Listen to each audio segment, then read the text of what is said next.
உங்களுக்கு உங்களுடைய ஊழியர்களுக்கு சில விடயங்களை, இப்போ நீங்கள் வெளிநாட்டில் போய் இருந்து தான் வந்திருக்கிறீர்கள், வெளிநாட்டில் இருந்து கஷ்டப்பட்டு கல்லுடைத்து நீங்கள் சேர்த்து பணம் சேர்த்து கூலி வேலை செய்து இவ்வளவு பெரிய பணக்காரராக வந்திருக்கிறீர்கள். ஆகவே உங்களுக்கு வெளிநாட்டு சட்டத்திட்டங்கள் தெரியணும்.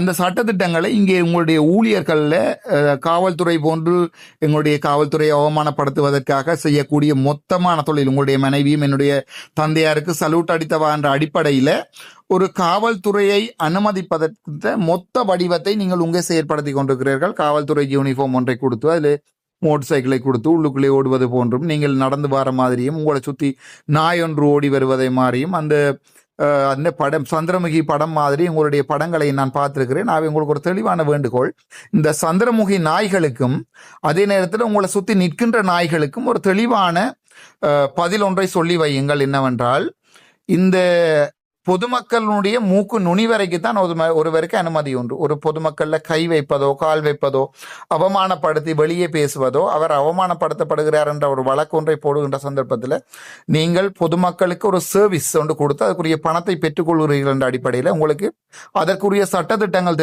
தெரிய வேண்டும். எந்த நேரத்திலுமே உங்களுக்கு வழக்கு ஒன்றினை பொதுமக்களால் போட்டுக்கொள்ள முடிகின்ற சந்தர்ப்பத்தில் உங்களுக்கு வழக்குகள் பெரிய விடயமில்லை. நீங்கள் கள்ளமணல் கடத்துகின்ற பெரிய